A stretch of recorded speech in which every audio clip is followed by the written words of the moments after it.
Hello everyone, welcome back to another video. HP TET arts June 2026 आज examination conduct हुआ। इस video में हम क्वेश्चन पेपर के आंसर की देखेंगे। शुरुआत करेंगे सेक्शन 2 से, सेकंड सेक्शन से, जनरल नॉलेज। फर्स्ट क्वेश्चन है, in India the special economic zones act 2005 officially come into force along with the special economic zones rules on which date. जो विशेष आर्थिक क्षेत्र अधिनियम है आधिकारिक रूप से कब लागू हुआ? स्पेशल इकोनॉमिक जोन्स अधिनियम 2005 ये 1 फरवरी 2006 को लागू हुआ था। ऑप्शन होगा यहाँ पे करेक्ट ए। ओके, 10 फरवरी 2006 को लागू हुआ था। नेक्स्ट क्वेश्चन है, भारत में जनगणना से संबंधित निम्नलिखित कथनों पर विचार कीजिए। देखिए, यूजुअली ऐसे क्वेश्चन आते नहीं हैं टैट में, लेकिन इस बार ऐसे क्वेश्चन भी देखे गए। ओके, यानी कि इस बार पैटर्न चेंज हुआ है टैट एग्जामिनेशन का भी। देखिए, इसमें अगर करेक्ट इनकरेक्ट गलत स्टेटमेंट की अगर बात करें तो इसमें अगर देखें तो यहाँ पे थर्ड स्टेटमेंट देखें, census is a subject under the state. जनगणना विषय भारतीय संविधान के अनुच्छेद 246 के अंतर्गत राज्य सूची में शामिल है। यहाँ पे स्टेटमेंट दी गई है जो कि एक गलत स्टेटमेंट है, क्योंकि सेंसस यूनियन सब्जेक्ट है, संघीय सूची है, ये राज्य सूची नहीं है, ये एक स्टेट सब्जेक्ट नहीं है। तो ये थर्ड स्टेटमेंट गलत हो जाएगी। तो जिस भी ऑप्शन में थर्ड है वो गलत हो जाएगा। ओके, ये भी गलत हो गया।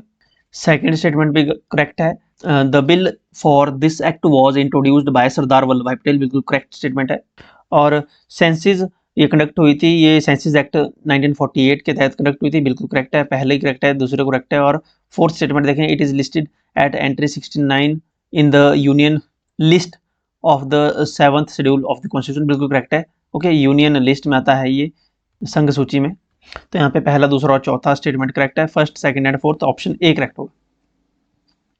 अगला क्वेश्चन है question number 33, what was the when was ASEAN established. ये क्वेश्चन हमने अभी प्रीवियस वीडियो में ही 1-2 दिन पहले जो डाली है उसमें रिवीजन किया है इस क्वेश्चन का। आसियान की स्थापना कब हुई थी? 8 अगस्त 1967 को, 1967 को आसियान की स्थापना हुई थी। ऑप्शन बी बिल्कुल करेक्ट हो जाएगा, आसियान। अगला क्वेश्चन है, which of the following pairs of the players and their Olympic achievements. Abhinav Bindra 2008 Beijing Olympic में व्यक्तिगत स्वर्ण पदक जीतने वाले पहले भारतीय थे, बिल्कुल करेक्ट स्टेटमेंट है। अभिनव बिंद्रा 2008 में बीजिंग ओलंपिक में इंडिविजुअल गोल्ड मेडल जीता था पहली बार भारत के लिए इंडिविजुअली। ओके, बीजिंग 2008 ओलंपिक में, पहली स्टेटमेंट करेक्ट है। नीरज चोपड़ा 2020 टोक्यो ओलंपिक में भाला फेंककर स्वर्ण पदक जीता था।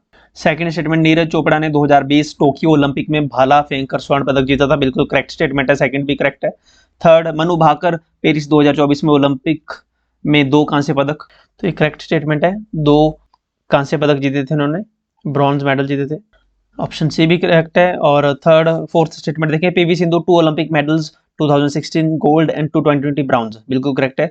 पीवी सिंधु ने 2 मेडल जीते हैं इन 2 ओलंपिक खेलों में। तो यहाँ पे सभी ऑप्शन करेक्ट हैं, ए बी सी डी, यानी कि ऑप्शन डी इसमें करेक्ट हो जाएगा। A B first, second, third, fourth सभी जो है यहाँ पे करेक्ट ऑप्शन है।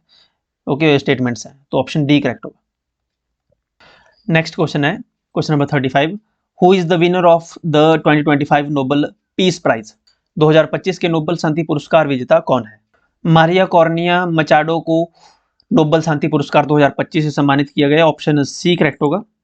ओके, ये वेनेजुएला से है। नेक्स्ट क्वेश्चन है question number 36, in which countries May 2026 में WHO ने किन देशों में फैले इबोला प्रकोप को अंतर्राष्ट्रीय चिंता की सार्वजनिक स्वास्थ्य आपातकाल घोषित किया है? तो ये कॉन्गो एंड युगांडा में किया गया है आपातकाल घोषित, ऑप्शन बी करेक्ट होगा, कॉन्गो और युगांडा। अगला क्वेश्चन है क्वेश्चन नंबर 37, प्रधानमंत्री नरेंद्र मोदी को हाल ही में घाना के राष्ट्रीय सम्मान से सम्मानित किया गया, उस सम्मान का क्या नाम है? उस ऑनर का नाम है the order of the star of Ghana, option C correct होगा। Okay, option C. अगला क्वेश्चन है, हाल ही में पैरासिने मेलिसिबा खासियाना नामक कवक यानी कि जो फंगस है कि एक प्रजाति की खोज की गई भारत में, ये किस राज्य में की गई है? खासी हिल्स मेघालय में इसकी डिस्कवरी हुई है, ऑप्शन डी करेक्ट होगा, मेघालय। अगला क्वेश्चन है क्वेश्चन नंबर 39, देखिए करंट अफेयर इस बार भर भर के आए हैं, इतने करंट अफेयर अक्सर ऐसे पूछे नहीं जाते हैं अगर प्रीवियस ईयर्स के एग्जाम देखें। अगर भारत में प्रत्येक वर्ष 28 फरवरी को राष्ट्रीय विज्ञान दिवस मनाया जाता है, वर्ष 2026 में इसकी थीम क्या थी राष्ट्रीय विज्ञान दिवस की, वर्ल्ड नेशनल साइंस डे की? थीम थी विमेन इन साइंस कैटलाइजिंग विकसित भारत, ऑप्शन सी, ये वो नेशनल साइंस डे की थीम रखी गई थी। अगला क्वेश्चन है क्वेश्चन नंबर 40। 15 अप्रैल 2026 को बिहार के मुख्यमंत्री के रूप में किसने शपथ ली? तो बिहार के मुख्यमंत्री के रूप में 15 अप्रैल 2026 को सम्राट चौधरी ने, ऑप्शन सी करेक्ट होगा, सम्राट चौधरी ने मुख्यमंत्री की शपथ ली है। ये बीजेपी के हैं, ओके, भारतीय जनता पार्टी के सम्राट चौधरी। अगला क्वेश्चन है क्वेश्चन नंबर 41। वर्तमान में तमिलनाडु के राज्यपाल कौन है? Who is at present governor of Tamil Nadu? Rajendra Vishwanath Arlekar, ये तमिलनाडु के गवर्नर हैं एट प्रेजेंट। पहले ये हिमाचल प्रदेश के भी गवर्नर रह चुके हैं, ओके, ऑप्शन बी करेक्ट होगा इसमें। अगला क्वेश्चन है question number 42। How many seats were वोन बाय टीवीके इन 2026 तमिलनाडु असेंबली इलेक्शन? टीवीके ने 108 जीती हैं, 108 सीटें टीवीके ने जीती है। डीएमके ने 59 डीएमके ने जीती थी, 47 एडीएमके ने जीती है, और इसके अलावा इंडियन नेशनल कांग्रेस ने 5, पीएमके ने 4 और आईएमयूएल ने 2 सीटें जीती हैं, ओके। ये है तमिलनाडु इलेक्शन। कमेंट में बताना है आपको कि तमिलनाडु के नए चीफ मिनिस्टर कौन बने हैं। ऑप्शन इसका सी करेक्ट होगा। अगला क्वेश्चन है community forest resources rights which gives gram sabhas the right to manage traditional forest are recognized under which act? तो ये है forest rights act 2006, option C इसमें करेक्ट होगा, वन अधिकार अधिनियम 2006 के तहत। अगला क्वेश्चन है which book is prepared by the International Union of Conservation of Nature to list the endangered species of plant and animal? तो एंडेंजर्ड एनिमल और स्पीसीज को की कंजर्वेशन के लिए कौन सी बुक तैयार की जाती है? तो ये बुक है रेड डाटा बुक। ये 8th की एनसीईआरटी, 8th की साइंस की एनसीईआरटी में ये क्वेश्चन है, ये टॉपिक भी है, ओके। रेड डाटा बुक के बारे में यहाँ बताया गया है 5th चैप्टर में, अगर आप देखेंगे तो ऑप्शन बी करेक्ट होगा, रेड डाटा बुक। अगला क्वेश्चन एचपीजीके से है कि नौर जिले में स्थित Jangi Thopan Powari hydro electric project located in Kinnaur district, ये कितने मेगावाट का है? ये पूछा गया है। जंगी थोपन पावरी जल विद्युत परियोजना की क्षमता कितनी है, इसकी कैपेसिटी कितनी है? सतलुज रिवर पे बना है, किन्नौर डिस्ट्रिक्ट में है, कैपेसिटी है 780 मेगावाट, ऑप्शन सी। अगला क्वेश्चन है पंचायती राज चुनावों में, हिमाचल प्रदेश में पंचायती राज चुनावों में किस वर्ष प्रथम बार महिलाओं को 50% आरक्षण दिया गया था? 2010 के इलेक्शंस में ये 50% इलेक्शंस जो 50% रिजर्वेशन नहीं दी गई थी फीमेल को, ओके, ऑप्शन ए करेक्ट होगा। अगला क्वेश्चन है हिमाचल प्रदेश क्रॉप या फसल विविधीकरण संवर्धन परियोजना को हिमाचल प्रदेश में कृषि के निरंतर विकास को सुनिश्चित करने, किसानों की आय को बढ़ाने, पारंपरिक फसलों के स्थान पर उच्च मूल्य वाली फसलों को बढ़ावा देने उद्देश्यों के साथ कार्यान्वित किया जा रहा है। इस परियोजना को किस संस्था द्वारा वित्त पोषित किया जाता है? तो इस प्रोजेक्ट को जो फाइनेंस करता है वो है Japan International Corporation, option D correct होगा, Japan International Corporation agency, shortcut है इसका JICA। अगला क्वेश्चन है हिमाचल प्रदेश में हिमप्रस्थ पत्रिका का प्रकाशन कब से हो रहा है? हिमप्रस्था जो मैगजीन है इसकी कब से ये पब्लिश हो रही है? हिमप्रस्थ मैगजीन ये 1955 से प्रकाशित हो रही है, ऑप्शन डी इसमें करेक्ट होगा, 1955। अगला क्वेश्चन है क्वेश्चन नंबर 49। हिमाचल प्रदेश के मंडी जिले में स्थित गुम्मा और दरंग क्षेत्र चट्टानी नमक रॉक सॉल्ट की खानों की शुरुआत कब की गई थी? ये क्वेश्चन थोड़ा डाउटफुल है, लेकिन 1871 के आसपास ब्रिटिश काल में ये रॉक सॉल्ट की माइनिंग की शुरुआत की गई है, ऑप्शन डी। अगला क्वेश्चन है क्वेश्चन नंबर 50। हिमाचल प्रदेश में मुख्यमंत्री सुख आश्रय योजना के अंतर्गत राज्य सरकार द्वारा घर बनाने के लिए कुल कितनी वित्तीय सहायता प्रदान की जाती है? 3 लाख रुपए की वित्तीय सहायता यहाँ पे प्रदान की जाती है, ऑप्शन सी करेक्ट होगा, 3 लाख रुपीज। अगला क्वेश्चन है केंद्र सरकार के इलेक्ट्रॉनिक्स और सूचना प्रौद्योगिकी मंत्रालय द्वारा आयोजित निजी डिजी लॉकर 2025 राष्ट्रीय कार्यशाला में हिमाचल प्रदेश सरकार को कौन सा पुरस्कार प्रदान किया गया? तो हिमाचल प्रदेश को जो किस अवार्ड से सम्मानित किया गया, उस अवार्ड का नाम था people's first integration award, people first integration award. Option C correct होगा। अगला क्वेश्चन है, हिमाचल प्रदेश की जो सरकार है इसने किस ब्यूरो को आरटीआई के दायरे से बाहर रखा है? कौन सा ब्यूरो जो है आरटीआई के दायरे से बाहर है? तो ये जो स्टेट विजिलेंस और एंटी करप्शन ब्यूरो है ये आरटीआई से बाहर है। ओके, इसकी अब आरटीआई का डाटा थोड़ा खुफिया रहता है, इसकी पब्लिक में जानकारी नहीं दी जाती। ओके, तो ये आरटीआई के दायरे से बाहर है, ऑप्शन बी। अगला क्वेश्चन है question number 53, the joint military exercise Vajra Prahar between India and US aim to strengthen special forces training and strategic corporation, where was its 16th edition held. जो वज्र प्रहार है भारत और यूएसए के बीच में जो हुआ, इसका आयोजन कहाँ पर हुआ था? तो ये स्पेशल ट्रेनिंग स्कूल बकलो हिमाचल प्रदेश में हुआ था। बकलो ये कहाँ है? बकलो चंबा में है। ओके, यहाँ पे ये एडिशन हेल्ड हुआ था, 16th एडिशन था ये वज्र प्रहार का, जो भारत और यूएस के बीच में मिलिट्री एक्सरसाइज होती है। अगला क्वेश्चन है, consider the following statements regarding economic data for FY25 financial year 2025-26। इसके डायरेक्ट आंसर की बात करें तो तीनों स्टेटमेंट करेक्ट हैं। ओके, फर्स्ट सेकंड थर्ड तीनों स्टेटमेंट करेक्ट है। ऑप्शन होगा करेक्ट आपका D, option D, both all of the above first second and third statement are correct. अगला क्वेश्चन है, हाल ही में 2026 इटालियन ओपन पुरुष एकल खिताब किसने जीता? Who recently won the Italian Open 2026 man single title? Jannik Sinner ने ये इटालियन ओपन 2026 मेंस सिंगल का टाइटल जीता है, Jannik Sinner. Option C correct होगा, ज़ैनिक सिनर। अगला क्वेश्चन है क्वेश्चन नंबर 56, महात्मा गांधी ने प्रवासी भारतीयों को के अधिकारों की रक्षा हेतु नटाल इंडियन कांग्रेस की स्थापना की। इसका संबंध निम्नलिखित में से किससे है? Natal Indian Congress. Natal Indian Congress की स्थापना महात्मा गांधी ने साउथ अफ्रीका में की थी, नटाल कॉलोनी में। ओके, 1894 में। तो ये कहाँ की थी? नटाल, साउथ अफ्रीका में। हेडक्वार्टर कहाँ था? डरबन में, यानी Durban South Africa. Option B correct होगा इसमें, डरबन साउथ अफ्रीका। अगला क्वेश्चन है, भारत के उपराष्ट्रपति के पद हेतु निर्वाचन संवैधानिक योग्यताओं के संदर्भ में निम्नलिखित में कौन सी शर्त आवश्यक नहीं है? The candidate must have graduate, ये कोई भी ऐसी कंडीशन नहीं है वाइस प्रेसिडेंट के लिए। कैंडिडेट वाइस प्रेसिडेंट के लिए, उपराष्ट्रपति के लिए भारत का नागरिक होना चाहिए, उसकी एज कम से कम 35 वर्ष होनी चाहिए, मस्ट क्वालिफाइड एज इलेक्टेड एड मेंबर ऑफ राज्यसभा या लोकसभा। ओके, सदस्य चुनने के लिए उसकी योग्यता होनी चाहिए। ओके, तीनों ऑप्शन सही है, ऑप्शन ए करेक्ट नहीं है। वही पूछा था कौन सा नहीं है, तो ऑप्शन ए नहीं है। स्नातक होना कोई कंपल्सरी नहीं है।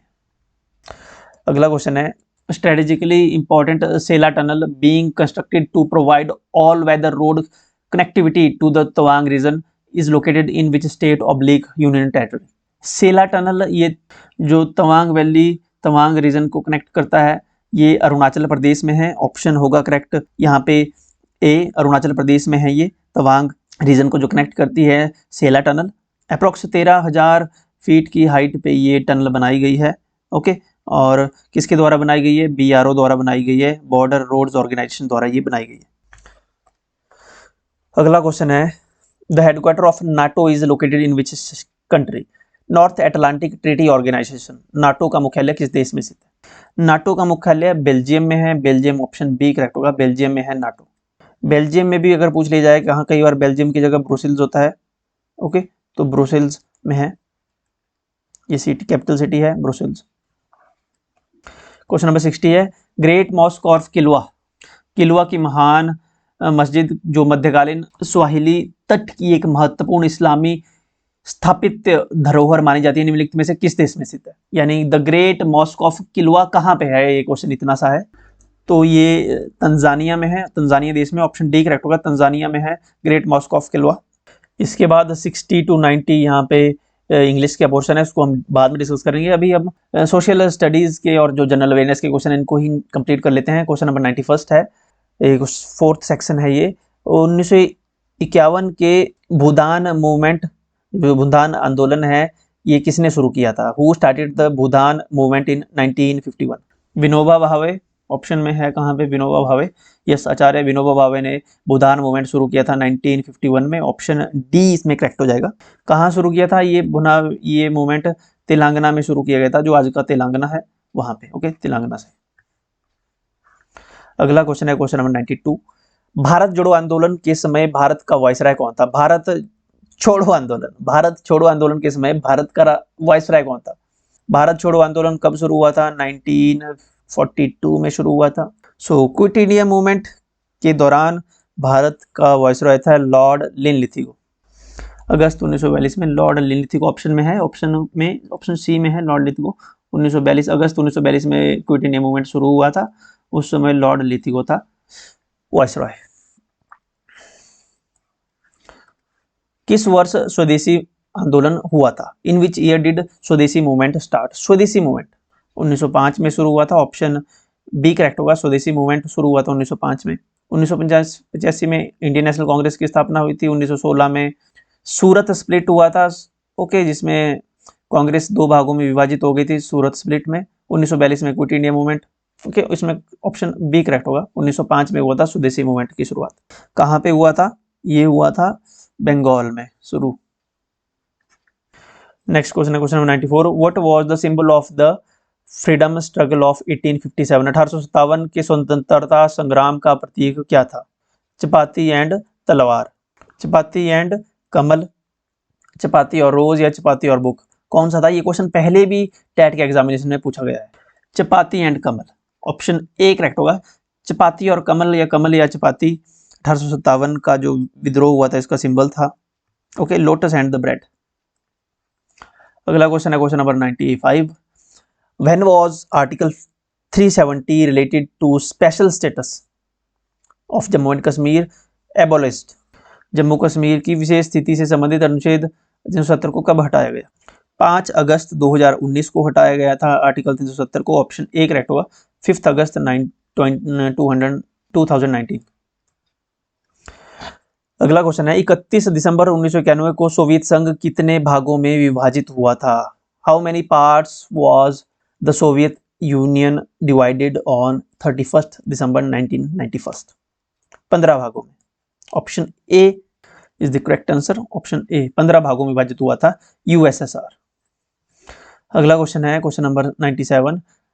1864 में किस वायसराय ने शिमला को ग्रीष्मकालीन राजधानी घोषित किया था? Sir John Lawrence. ये 1864 से 1869 तक 1869 तक वायसराय रहे। इन्होंने ऑफिशियली डिक्लेयर किया था शिमला को as a summer capital of India, okay. Lord Lawrence, John Lawrence, option B. Bharat और अमेरिका के बीच 123 समझौता कब हुआ था? When was the 123 agreement signed between India and America? 2008 में हुआ था ये अग्रीमेंट। 123 अग्रीमेंट किस मंथ में? अक्टूबर मंथ में, 10 अक्टूबर 2008 को। यूजेज ऑफ न्यूक्लियर एनर्जी से रिलेटेड था ये अग्रीमेंट। गांधी सागर बांध किस नदी पर बनाया गया? On which river the Gandhi Sagar dam built? Chambal river पे बनाया गया है गांधी सागर डैम, ऑप्शन होगा करेक्ट ए, चंबल रिवर पे। अगला क्वेश्चन है कश्मीर को शेष भारत से जोड़ने वाला दर्रा कौन सा है? Which pass connects Kashmir to the rest of India? Option में है बनिहाल पास, सी करेक्ट होगा। बनिहाल पास कनेक्ट करता हो कश्मीर को, भारत से कश्मीर को कनेक्ट करता है बनिहाल पास, ऑप्शन सी करेक्ट होगा। अगला क्वेश्चन है पॉलिटी से।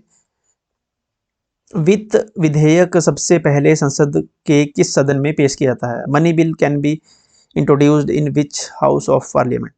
मनी बिल सबसे पहले लोकसभा में पास किया जाता है, ऑप्शन बी करेक्ट होगा, लोकसभा। मनी बिल को लोकसभा में ही इंट्रोड्यूस किया जाता है, lower house of the parliament, Lok Sabha में।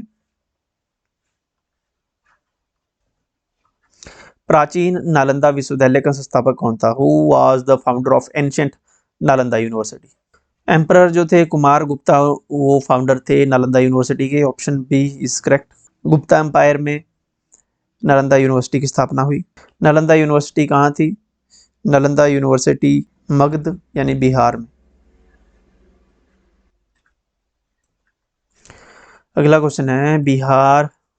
गंगा नदी को बांग्लादेश में किस नाम से पुकारा जाता है? गंगा नदी को which is the river Ganga called in Bangladesh? What is the Ganga river called in Bangladesh? Bangladesh में गंगा नदी को पद्मा कहा जाता है, ऑप्शन सी करेक्ट होगा, पद्मा रिवर। बाद में पद्मा रिवर जमुना में मिल जाती है, ओके, जो कि लोअर ब्रांच है ब्रह्मपुत्र की, ओके। पद्मा कहा जाता है बांग्लादेश में रिवर गंगा को। गंगा नदी भारत में 2525 किलोमीटर बहती है, सबसे लंबी नदी है। अगला क्वेश्चन है, प्रसिद्ध नील विद्रोह कहाँ हुआ था? Where did the famous indigo revolt take place? Indigo जो रिवोल्ट है, नील विद्रोह, ये बंगाल में हुआ था। ऑप्शन होगा करेक्ट डी, बंगाल। कब हुआ था? 1859, 1860 में, 1860। नेक्स्ट क्वेश्चन है, अशोक के शिलालेखों की सर्वप्रथम व्याख्या किसने की? Who was the first decipher of inscription of Ashoka? James Prinsep. Option A, शिलालेखों की, अशोक के शिलालेखों की सर्वप्रथम व्याख्या की थी जेम्स प्रिंसेप ने। कब किया था डिकोड उन्होंने? 1837 में। ओके, जो एंशिएंट ब्रह्मी स्क्रिप्ट थी उसको एनकोड किया था। नेक्स्ट क्वेश्चन है, क्वेश्चन नंबर 106। समवर्ती सूची का विचार किस देश से संविधान में लिया गया है?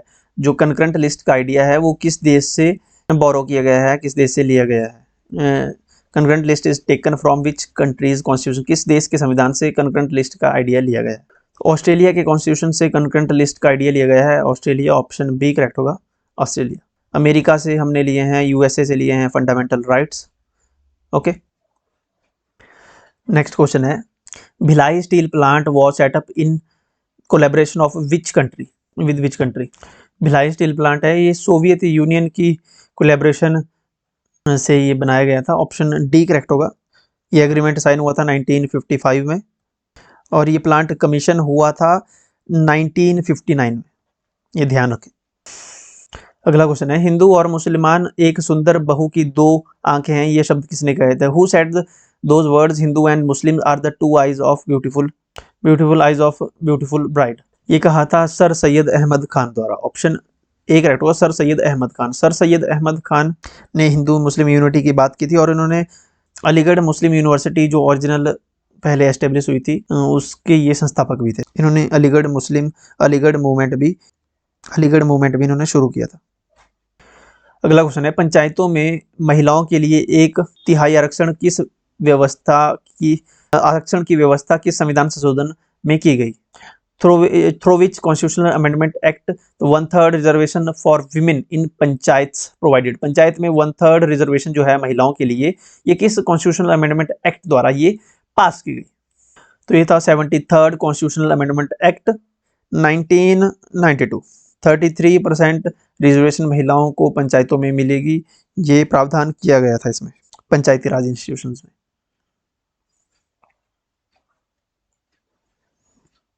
अगला क्वेश्चन है, निम्न में से हर्षवर्धन की राजधानी कौन सी थी? Which among of the following was the capital of Harshvardhan?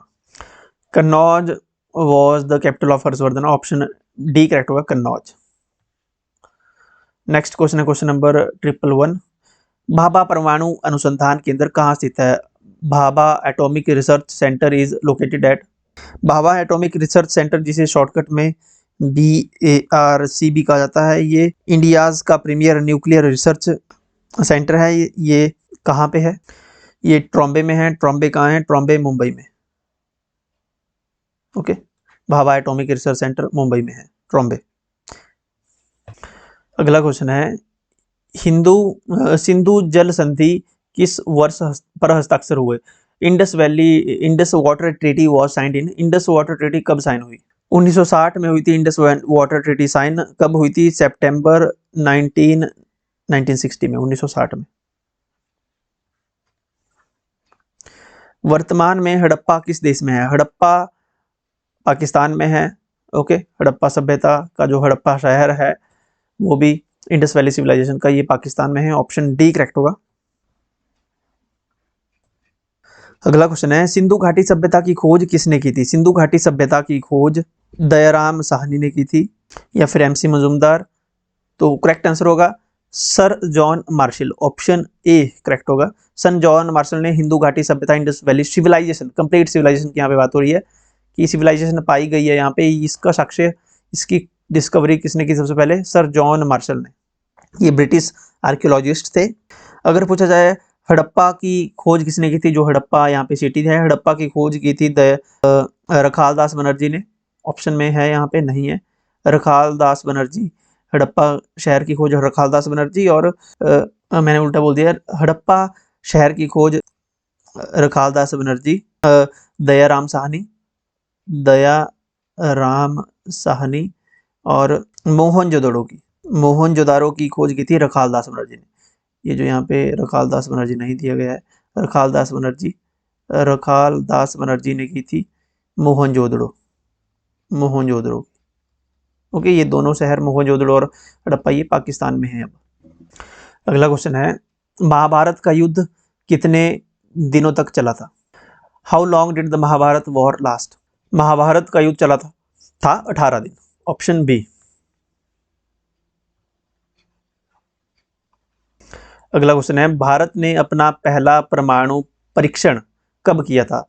When did India conduct its first nuclear test? जो फर्स्ट न्यूक्लियर टेस्ट था भारत का, उसका नाम था स्माइलिंग बुद्धा, पोखरण में किया था। क्या नाम था इसका? स्माइलिंग बुद्धा। कहाँ कब हुआ था ये? 18 मई 1974 को, 18 मई 1974 को पहला न्यूक्लियर टेस्ट किया था भारत ने, नाम था स्माइलिंग बुद्धा। कहाँ किया गया था? पोखरण में। पोखरण कहाँ है? राजस्थान में, राजस्थान के रेगिस्तान में ये टेस्ट हुआ था। कौन था उस समय पीएम? पीएम था उस समय Indira Gandhi.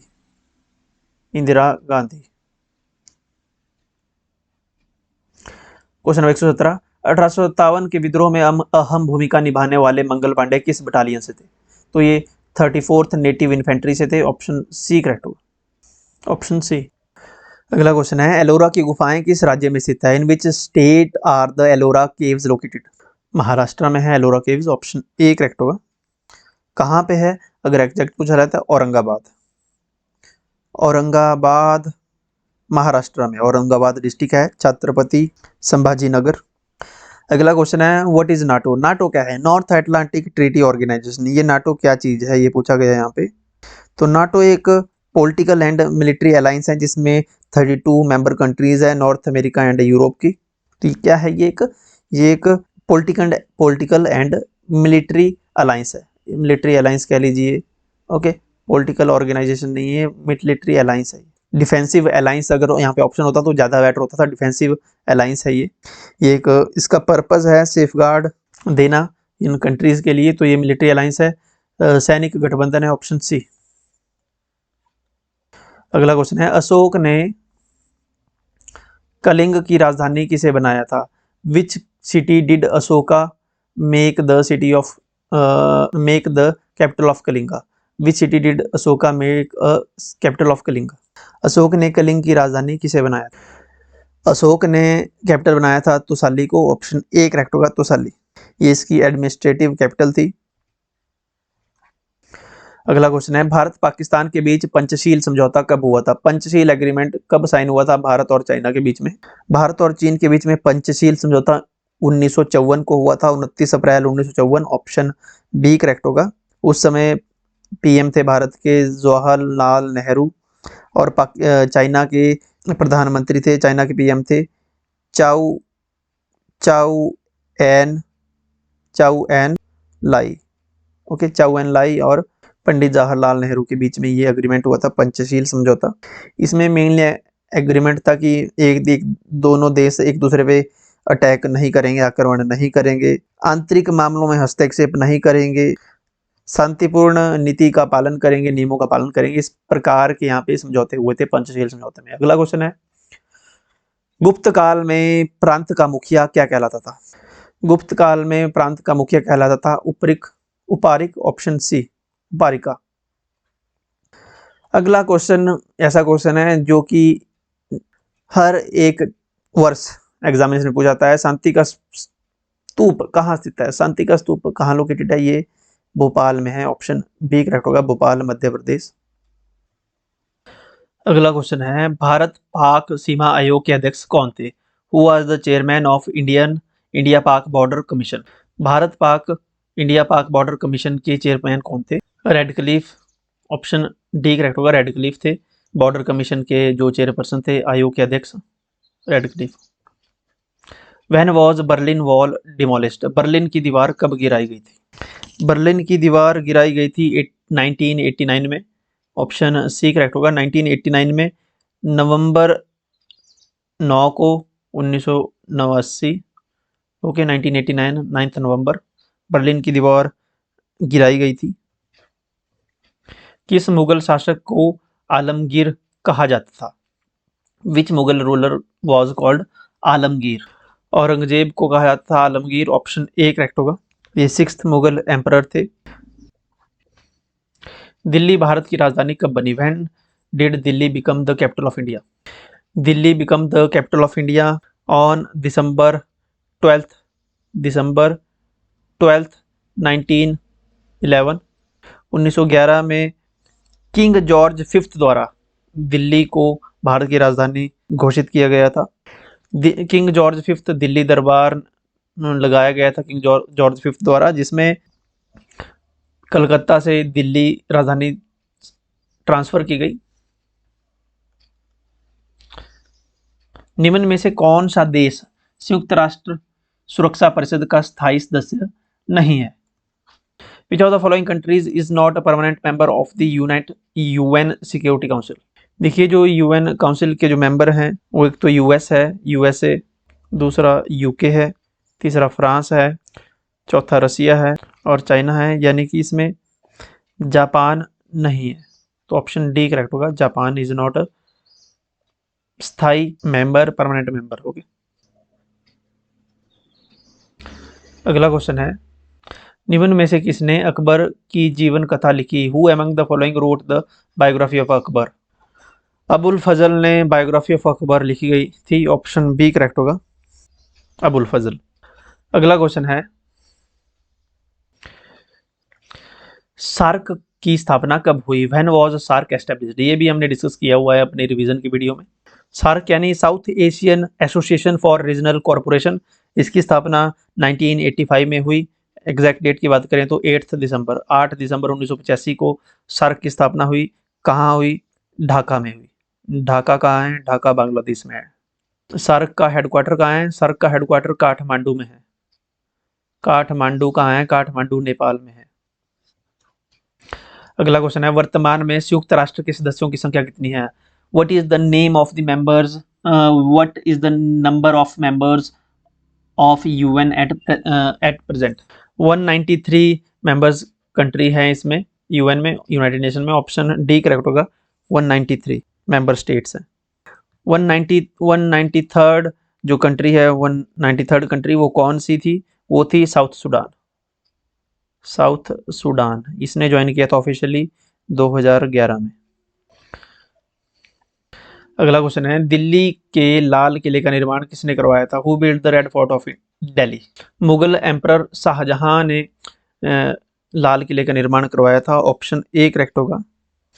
Construction Red Fort की शुरू हुई थी 1638 में और बनकर तैयार हुआ था 1648 में। 17th सेंचुरी में ये बनाया गया था। अगला क्वेश्चन है, प्रसिद्ध संगीतज्ञ तानसेन किसके शासनकाल में दरबारी थे? तानसेन अकबर के शासनकाल के दौरान दरबारी थे। आपने कई सीरियल्स में, स्टोरीज में भी पढ़ा होगा तानसेन के बारे में, जो अकबर के शासनकाल के दौरान ये दरबारी थे इनके। ये हिंदुस्तानी शास्त्रीय संगीत के विशेषज्ञ के रूप में जाने जाते थे। नवरत्नों में से एक थे ये अकबर के दरबार में। अगला क्वेश्चन है, क्वेश्चन नंबर 134, किस वर्ष वैसाखी के दिन 13 अप्रैल को गुरु गोविंद सिंह ने खालसा पंथ की स्थापना की थी? 1799 में, 1799 में खालसा पंथ, 1699 में। ऑप्शन ए करेक्ट होगा, 1699 में वैसाखी के दिन गुरु गोविंद सिंह ने खालसा पंथ की स्थापना की थी। Okay, option D A correct होगा, 1699। कहाँ की थी? आनंदपुर साहिब में। आनंदपुर साहिब में सिख धर्म के 10वें गुरु जो थे, अंतिम गुरु थे गुरु गोविंद सिंह, इन्होंने जुल्म और अत्याचार से लड़ने के लिए अपने अनुयायी जो उनके थे, जो इनके संत सिपाही थे, इनकी फौज थी, उनके साथ मिलकर खालसा पंथ की स्थापना की थी। अंतर्राष्ट्रीय मुद्रा कोष इंटरनेशनल मॉनेटरी फंड एस्टेब्लिश कब हुआ था? When was international monetary fund established? IMF, international monetary fund 1945 में स्थापित हुआ था। 1945 ऑप्शन में नहीं है, यानी ऑप्शन डी करेक्ट होगा, नन ऑफ द अबव। 27 दिसंबर 1945 को 1945 को IMF की स्थापना हुई थी, 1945 ध्यान रहे। और आधिकारिक तौर पे इसने अपना काम शुरू IMF ने अपना काम शुरू कर दिया था 1947 में। 1947 में 1 मार्च से IMF ने अपना काम करना आधिकारिक रूप से इसने कार्य करना शुरू कर दिया था। इसका मुख्यालय कहाँ है? इसका हेडक्वार्टर है वॉशिंगटन DC में। इसमें इसके जो मेंबर कंट्रीज हैं वो हैं टोटल 190। अगला क्वेश्चन है, भारतीय संसद पर आतंकी हमला कब हुआ? When did the terrorist attack on the Indian parliament take place? 13 दिसंबर 2001 को, 13 दिसंबर 2001 को भारतीय पार्लियामेंट पर आक्रमण हुआ था, यही हमला हुआ था। ओके, टेररिस्ट अटैक हुआ था। जैसे मोहम्मद के मिलिटेंट्स ने ये कुकृत्य किया था। अगला क्वेश्चन है, अकबर के शासनकाल में महाभारत का फारसी भाषा में अनुवाद किया गया था, वह किस नाम से जाना जाता है? जिसने महाभारत का फारसी अनुवाद किया था, किसके शासनकाल में? अकबर के शासनकाल में। वो कौन था ट्रांसलेटर? ट्रांसलेटर तो 2-3 थे, जिसमें एक नकीब खान था, लेकिन यहाँ क्वेश्चन में पूछा गया है महाभारत का जो पर्शियन नेम रखा गया था, ट्रांसलेशन अनुवाद जो हुआ था, उसको क्या कहा गया था? उसको कहा गया था रज्जनामा। क्या नाम कहा गया था? रज्जनामा। ऑप्शन सी करेक्ट होगा, रज्जनामा। रज्जनामा का मतलब होता है, रज का मतलब होता है युद्ध, रज का मतलब होता है युद्ध, नामा का अर्थ होता है कहानी। ओके, यानी युद्ध की कहानी, महाभारत युद्ध की कहानी। ओके, रज्जनामा, पर्शियन में रज्जनामा कहा गया था महाभारत का की ट्रांसलेशन को। ओके, अगला क्वेश्चन है, शाहजहां के काल में कौन सा यूरोपीय यात्री भारत आया था? पीटर मंडी। पीटर मंडी शाहजहां के शासनकाल के दौरान ये यूरोपियन भारत आया था। ऑप्शन डी करेक्ट होगा। ये इंग्लिश मर्चेंट और ट्रैवलर था जो भारत आया था 1630 के आसपास, 30 से 1634 के बीच में। ओके, अगला क्वेश्चन है, वर्साय की संधि कब हुई थी? When was the treaty of Versailles signed? Versailles की संधि 1919 में हुई थी। ऑप्शन होगा करेक्ट ए, 1919। कहाँ हुई थी? ये फ्रांस में हुई थी, फ्रांस के वर्साय पैलेस में। ओके, फ्रांस के वर्साय पैलेस में हुई थी वर्साय की संधि। ये एक महत्वपूर्ण शांति संधि थी। ये अफेक्ट में आई, इसने अपना लागू की गई है 1920 में। ओके, 10 जनवरी 1920 को ये संधि लागू की गई थी। 1919 में ये संधि पर हस्ताक्षर हुए थे। निम्न में से कौन सा देश आसियान का सदस्य है? आसियान में 11 कंट्रीज हैं साउथ एशियन, जिसमें से ब्रुनोई, कंबोडिया है, ब्रुनोई है, इंडोनेशिया है, लाओस है, और कौन सी है? सिंगापुर है। चाइना नहीं है, भारत नहीं है, ना अमेरिका है। ऑप्शन ए करेक्ट होगा, सिंगापुर है, क्योंकि यहाँ साउथ एशियन कंट्रीज है मैक्सिमम, तो ऑप्शन ए। आसियान का हेडक्वार्टर कहाँ है? आसियान का हेडक्वार्टर कहाँ है? आसियान का हेडक्वार्टर जकार्ता में है। जकार्ता कहाँ है? जकार्ता इंडोनेशिया में। ओके, आसियान की स्थापना कब हुई थी? इसकी स्थापना हुई थी 8 अगस्त 1967 को, 1967 को। हल्दी घाटी का युद्ध कब लड़ा गया? When was the battle of Haldi Ghati fought? Haldi Ghati का युद्ध 1576 ईस्वी में लड़ा गया था। ऑप्शन बी करेक्ट होगा।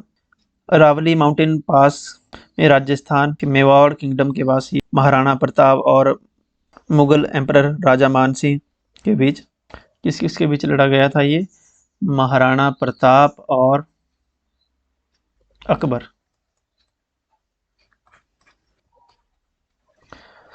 अगला क्वेश्चन है, विश्व का सबसे ऊंचा रेलवे पुल भारत के किस राज्य केंद्र शासित प्रदेश में है? Highest highway railway bridge. Highest railway bridge Chenab river पे है, चिनाब रिवर पर बनाया गया है। ये कहाँ पे है? जम्मू कश्मीर में है। ऑप्शन ए करेक्ट होगा, जम्मू कश्मीर में है। और इसकी हाइट कितनी है? इसकी हाइट है 359 मीटर्स, जो कि होता है 1178 फीट। अगर फीट में पूछा जाए, मीटर में 359 मीटर। चिनाब नदी पे जम्मू कश्मीर में है। अगला क्वेश्चन है, सिंधु घाटी स्थल कालीबंगा किस प्रदेश में है? कालीबंगा, कालीबंगा में काले रंग की मिट्टी की चूड़ियां मिली थी। ओके, चूड़ियां। कालीबंगा हनुमान घाट राजस्थान में है। ऑप्शन सी करेक्ट होगा, कालीबंगा राजस्थान में है। ये इंडस वैली सिविलाइजेशन की जो सिटी है कालीबंगा। नेक्स्ट क्वेश्चन है, इंडिया विंस फ्रीडम किसकी आत्मकथा है? Whose autobiography is India wins Freedom? जो भारत के पहले एजुकेशन मिनिस्टर थे अबुल कलाम आजाद, उनकी ऑटोबायोग्राफी है India wins freedom, option D. अगला क्वेश्चन है, in which article of the Indian constitution is the fundamental right to education given? Fundamental right to education, शिक्षा का मौलिक अधिकार, article 21A, option B correct होगा। आर्टिकल 21A में कहा गया है कि फंडामेंटल राइट होगा एजुकेशन प्राप्त करना 6 से 14 साल के बच्चे के लिए, इनका फंडामेंटल राइट है article 21A। 86th constitutional amendment act 1986, 86th constitutional amendment act 2002 के तहत ये इम्प्लीमेंट हुआ था इंडियन कॉन्स्टिट्यूशन में। अगला क्वेश्चन है, व्हाट इज कॉल्ड व्हाइट कोल? श्वेत कोयला किसे कहा जाता है? व्हाइट कोल। हाइड्रो इलेक्ट्रिसिटी को, हाइड्रो पावर को व्हाइट कोल कहा जाता है, ऑप्शन सी करेक्ट होगा। जल विद्युत को, ओके, ऑप्शन सी, क्योंकि ये इको फ्रेंडली है। जो काम पहले कोयले से होता था वो बिजली से होता है। अगला क्वेश्चन है, निम्न में से कौन सा संवैधानिक संशोधन मिनी संविधान कहा जाता है? मिनी कॉन्स्टिट्यूशन कहा जाता है 42वां संविधान संशोधन 1976 को, 1976 में जो 42nd कॉन्स्टिट्यूशनल अमेंडमेंट एक्ट हुआ था इंदिरा गांधी के शासनकाल के दौरान, इंदिरा गांधी के कार्यकाल के दौरान मिनी कॉन्स्टिट्यूशन है। इसमें बहुत सारे बदलाव हुए थे संविधान में, इमरजेंसी भी लगी थी, ओके, उस दौरान। बंगाल विभाजन किस वायसराय के समय रद्द हुआ था? बंगाल विभाजन 1905 में हुआ था, रद्द हुआ था 1911 में। तो 1911 में वायसराय कौन था ये पूछा गया है। तो जब रद्द हुआ था उस समय लॉर्ड हार्डिंग द्वितीय, लॉर्ड हार्डिंग सेकंड वायसराय थे, ऑप्शन ए करेक्ट होगा। रद्द कहाँ हुआ था? पहले भी हमने क्वेश्चन में डिस्कस किया, ये दिल्ली दरबार लगा था। दिल्ली दरबार में ये जो किंग जॉर्ज फिफ्थ थे उनके द्वारा ये बंगाल विभाजन जो है रद्द किया गया था। अगला क्वेश्चन है क्वेश्चन नंबर 149, विश्व इतिहास की झलकियां किसकी रचना है? Whose composition is glimpses of world history? Pandit Jawaharlal Nehru, इनकी कंपोजिशन है ये glimpses of world history, option C correct हो। अगला क्वेश्चन है, पर्ल हार्बर क्या है? Pearl Harbor, what is Pearl Harbor? Pearl Harbor US naval base है ये, ऑप्शन ए करेक्ट होगा, यूएस नेवल बेस। ये फेमस हुआ है क्योंकि सेकेंड वर्ल्ड वॉर के दौरान जापानीज नेवी ने यहाँ पे बॉम्ब गिराया था पर्ल हार्बर पे, ओके, 1941 में। सो ऑप्शन ए करेक्ट होगा। तो ये 90 + 30 60 + 30 90 क्वेश्चन पूछे गए थे जनरल अवेयरनेस सोशल स्टडीज से। इसके बाद बचता है हमारे पास साइकोलॉजी एंड इंग्लिश। इस सेक्शन को हम अभी डिस्कस करेंगे, पहले साइकोलॉजी डिस्कस करेंगे। साइकोलॉजी के 30 क्वेश्चन, शुरुआत करते हैं फर्स्ट क्वेश्चन से। पहला क्वेश्चन है, which of the following is the projective technique for personality assessment? व्यक्तिगत मूल्यांकन के लिए निम्नलिखित में से कौन सी एक प्रोजेक्टिव तकनीक है? प्रोजेक्टिव टेक्निक जो है पर्सनैलिटी असेसमेंट के लिए वो है Rorschach ink blot test, option B correct होगा इसमें, रोरिक इंक ब्लॉट टेस्ट। ये एक प्रोजेक्टिव टेक्निक है, साइकोलॉजिकल असेसमेंट है, ओके। अगला क्वेश्चन है, which of the following the best explains the concept of individual differences in psychology? जो व्यक्तिगत अंतर की अवधारणा है, इंडिविजुअल डिफरेंस की अवधारणा है साइकोलॉजी में, वो कौन सी स्टेटमेंट सबसे अच्छी तरह से समझाता है? सभी व्यक्ति एक तरह ही सीखते और व्यवहार करते हैं, ये गलत है। इंडिविजुअल डिफरेंस में ऐसा नहीं होता। व्यक्तियों के बीच अंतर केवल पर्यावरणीय कारकों से होता है, ये नहीं है। केवल एनवायरमेंटल फैक्टर से ही डिफरेंस नहीं होता है, हेरिडिटी फैक्टर होते हैं, ओके, तो ये भी गलत है।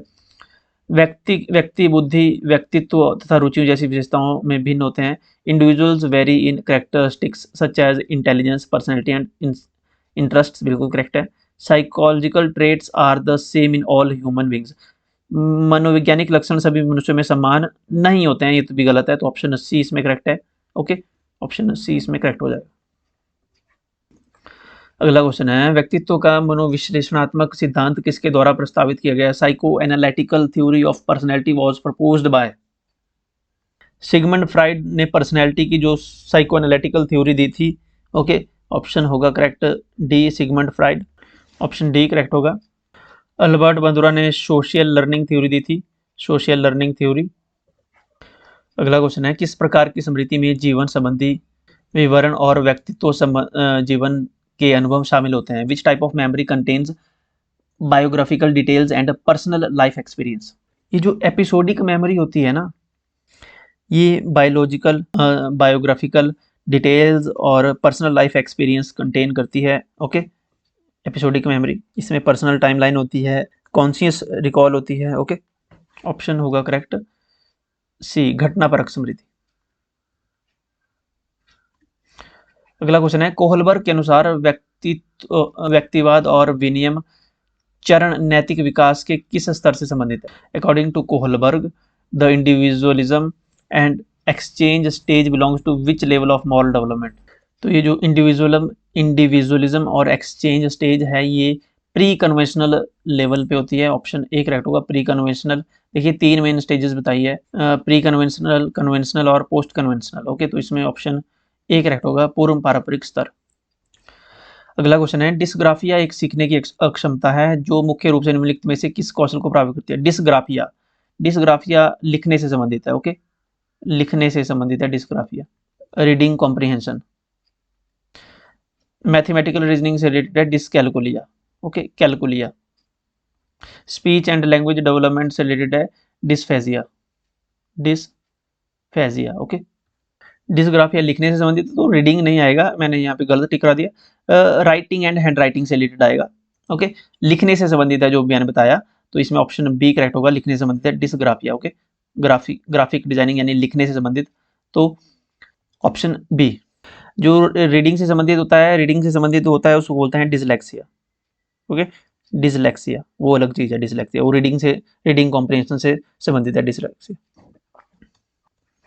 अगला क्वेश्चन है, कौन सा शिक्षण सिद्धांत अवलोकन के माध्यम से सीखने की वकालत करता है? Which learning theory advocates the learning through observation.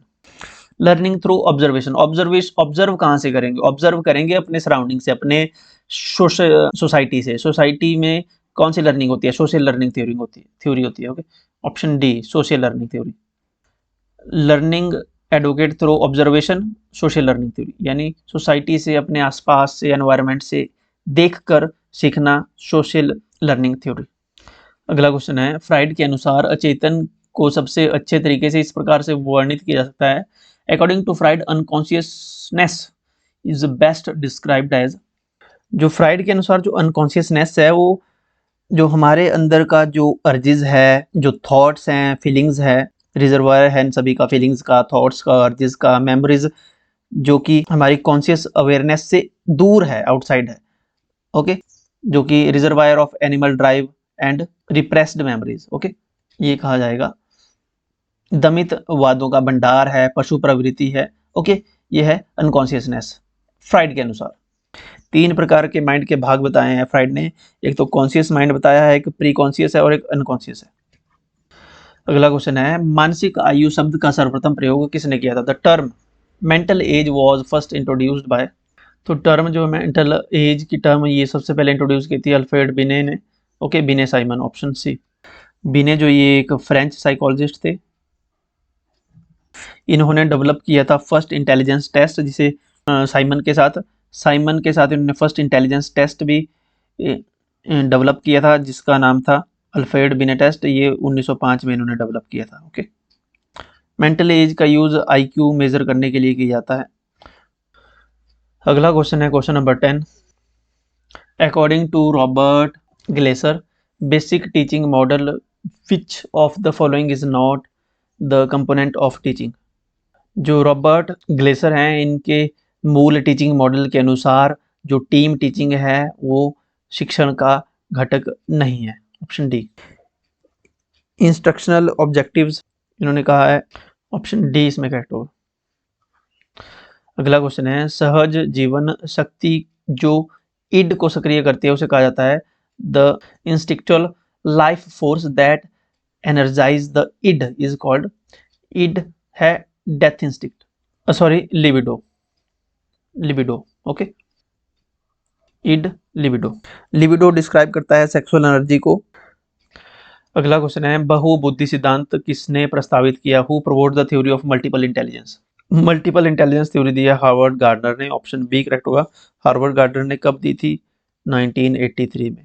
Charles Spearman ने टू फैक्टर थ्योरी दी है, two factor theory.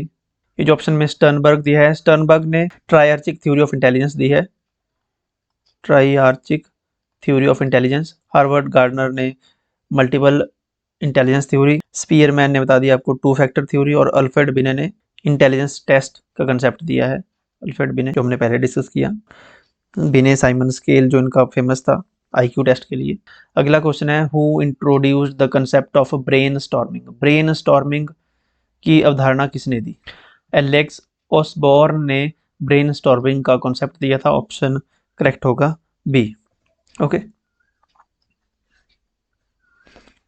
Alex Osborn. What is the key mechanism of learning in classical conditioning, classical conditioning theory जिसमें dog पे experiment किया था, कुत्ते को खाना दिखा के उससे उसकी लार जनरेट होती थी, फिर खाने को एसोसिएट कर दिया गया बेल से, बेल बजती थी तो कुत्ते की लार बनती थी, तो ये एसोसिएशन से रिलेटेड है।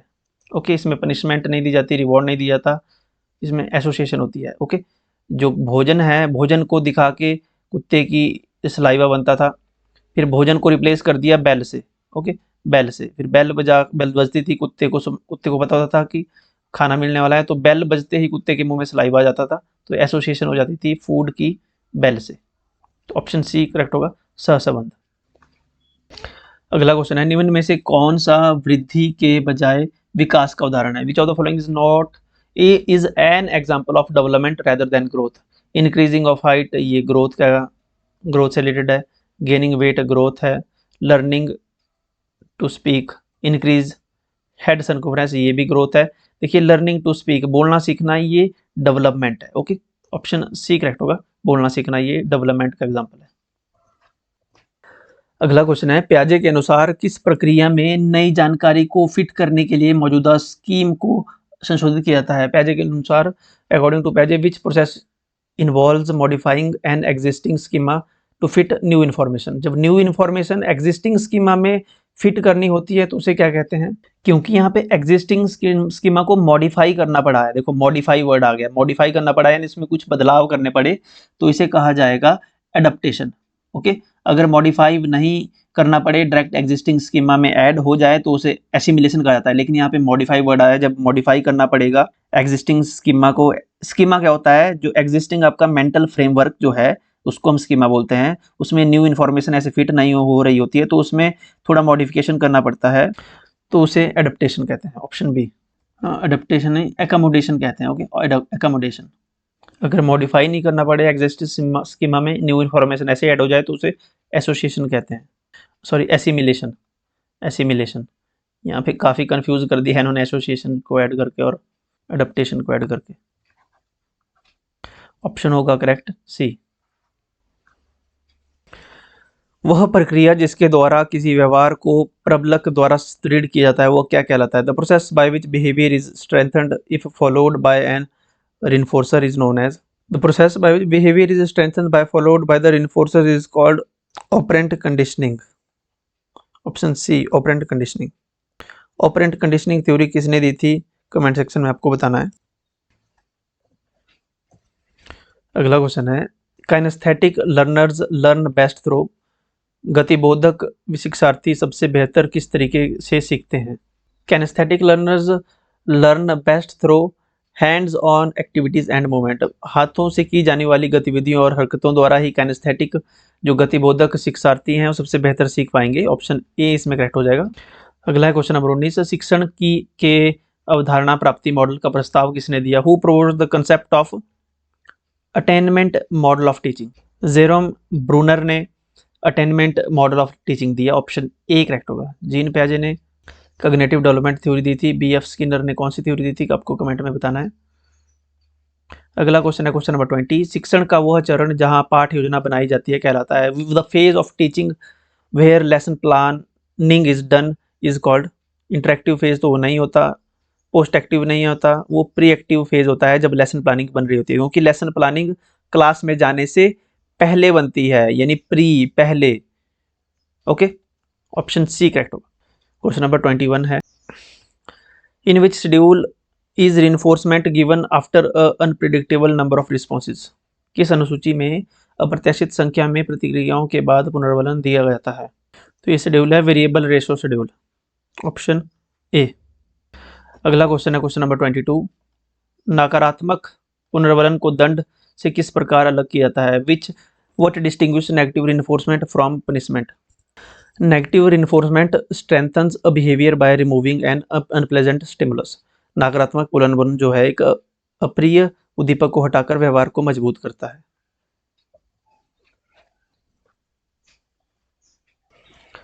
अगला क्वेश्चन है निम्नलिखित में से कौन सा जीन प्याजे के संज्ञानात्मक विकास के चरणों को अनुक्रम को सही ढंग से जोड़ता है? देखिए पहले प्री ऑपरेशनल आता है, सबसे पहले सेंसरी मोटर आता है, फिर प्री ऑपरेशनल, फिर कंकरेंट ऑपरेशनल, फिर फॉर्मल ऑपरेशनल।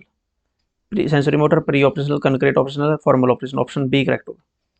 अगला क्वेश्चन है मॉस्लो की आवश्यकताओं के पदानुक्रम में निम्नलिखित में से कौन सा स्तर सबसे निचला है?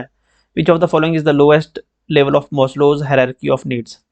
हायरार्की ऑफ नीड्स के ऐसे स्टेप्स बनाए हैं इन्होंने, ऐसे ओके पिरामिड सा बनाया है उन्होंने जिसमें सब कुछ बताया गया है। सबसे पहले शुरुआत किससे होती है? शुरुआत होती है फिजियोलॉजिकल नीड से, ओके, ऑप्शन सी करेक्ट होगा। फिजियोलॉजिकल नीड आती है सबसे पहले, फिजियोलॉजिकल नीड में होता है आपका फूड, वाटर, रेस्ट, फूड। इसके बाद आती है दूसरे नंबर पे आती है सेफ्टी नीड, सेफ्टी नीड में होता है सिक्योरिटी, सेफ्टी वगैरह। थर्ड पे आता है belongingness, okay, and love needs जिसमें आता है इंटीमेट रिलेशनशिप और आपके फ्रेंड्स। उसके बाद आता है esteem needs, okay, esteem needs में होता है आपका, फिर सबसे लास्ट में आता है self actualization, okay, self actualization, ये फिफ्थ है। ये है अब्राहम मास्लो की हायरार्की ऑफ नीड्स। निम्नलिखित में से कौन सा एक अपसारी चिंतन क्षमता नहीं है? Which of the following is not an divergent thinking ability? Divergent thinking ability होती है जो कि नैरो नहीं होती है, वाइड होती है डाइवर्जेंट थिंकिंग एबिलिटी। देखिए डाइवर्जेंट थिंकिंग एबिलिटी में फ्लेक्सिबिलिटी होती है, ओरिजिनलिटी होती है, एक्यूरेसी होती है। एक्यूरेसी नहीं होती है, एक्यूरेसी कन्वर्जेंट थिंकिंग में ज़्यादा पाई जाती है क्योंकि वो उसमें फोकस एक जगह पे किया जाता है कन्वर्जेंट थिंकिंग में। डाइवर्जेंट थिंकिंग वाइड होती है, उसमें फ्लुएंसी होती है, प्रवाह होता है, फ्लुएंसी होती है। इसमें फ्लुएंसी में क्या होता है? Ability to produce large quantity of ideas. जब डाइवर्जेंट थिंकिंग होगी तो बहुत सारे आइडियाज होंगे, जब कन्वर्जेंट थिंकिंग होगी तब एक आइडिया पे फोकस किया जाएगा, कन्वर्जेंट एक जगह पे। तो एक्यूरेसी कन्वर्जेंट थिंकिंग में आती है, डाइवर्जेंट थिंकिंग में फ्लुएंसी आती है, फ्लेक्सिबिलिटी आती है, ओरिजिनलिटी आती है, ओके। तो डी इसमें करेक्ट होगा। सटीकता नहीं होती है अपसारी चिंतन में, सटीकता कन्वर्जेंट थिंकिंग में होती है। अगला क्वेश्चन है question number 26। Which control processes expends the capacity of short term memory bye grouping information? कौन सी नियंत्रण प्रक्रिया सूचना को समूहीकृत करके अल्पकालिक स्मृति की क्षमता का विस्तार करती है? तो यह है खंडीबन विधि यानी chunking, option C. Next question है क्वेश्चन नंबर 27। बुद्धि संरचना मॉडल के अनुसार बौद्धिक लक्षणों के 3 आयाम है which according to structure of intellect model the 3 dimensions of intellectual traits are operations, contents and products. Option B इसमें करेक्ट होगा।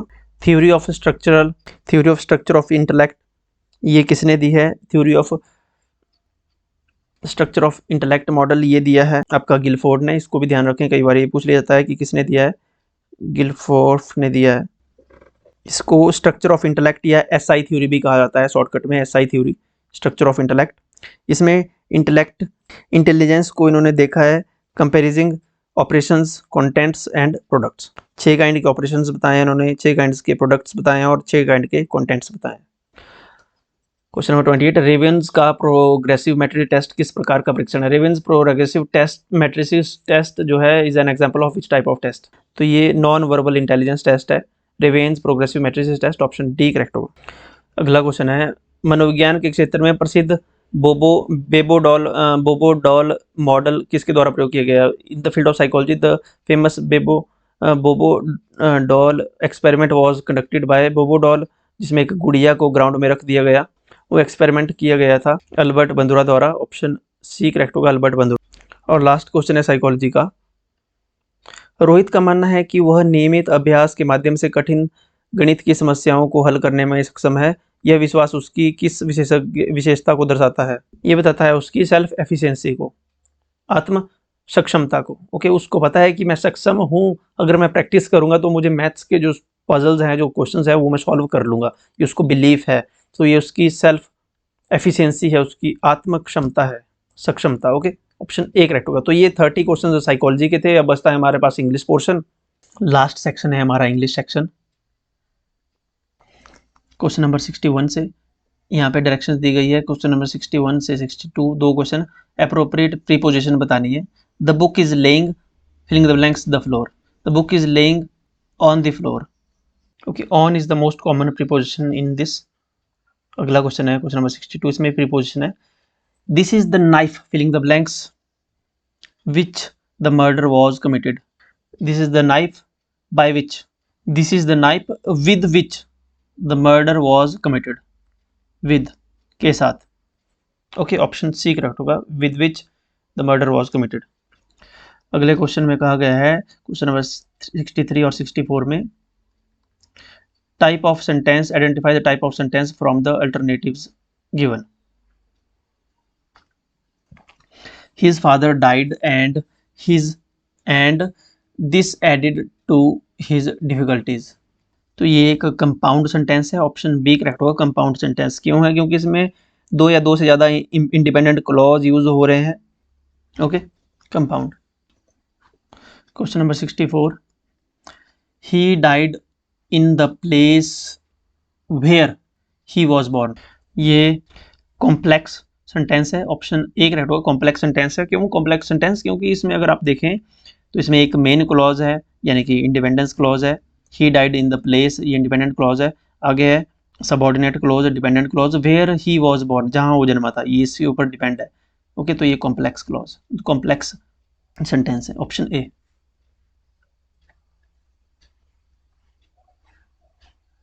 क्वेश्चन नंबर 65 से 66, choose the appropriate word to complete the idiom.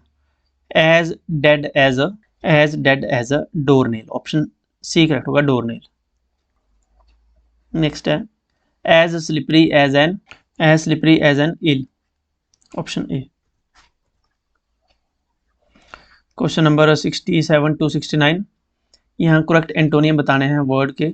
मैग्नेनिमस का यहाँ पे एंटोनियम बताना है, similar meaning वाला word बताना है। मैग्नेनिमस का मतलब होता है बहुत ही दयालु, उदार किस्म का, जो क्षमाशील हो, जो माफ कर देने वाला व्यक्ति हो, दयालु हो। ओके, मैग्नेनिमस का होता है, एंटोनियम पूछा है विंडिक्टिव।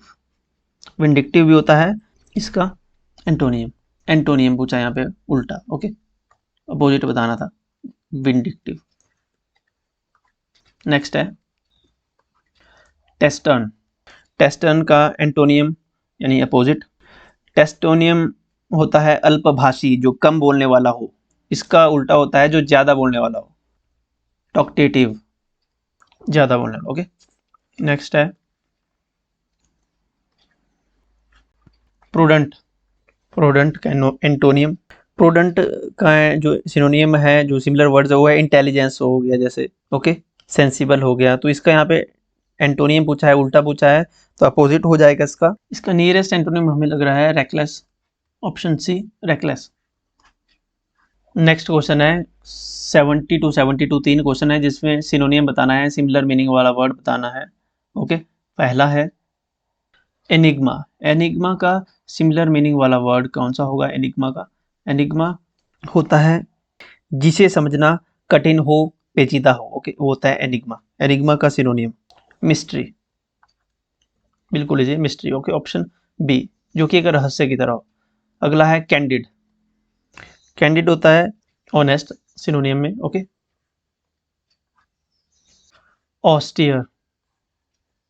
ऑस्टियर में सिनोनियम होगा स्ट्रिक्ट, ऑप्शन सी।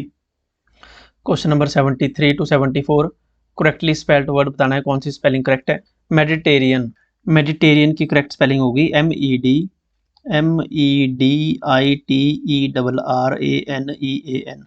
MEDITERRAN,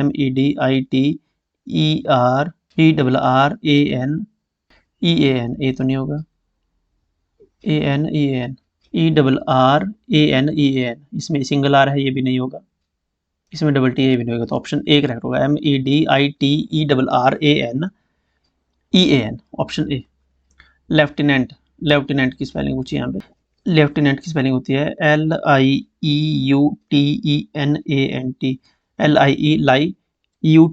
LIEUTENANT, LIEUTEN, lieutenant, option होगा correct A.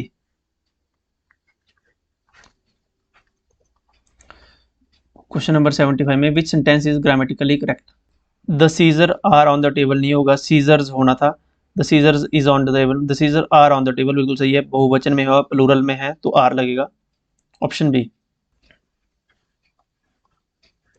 Question number 76, a person who loves books are is called bibliophile, option A.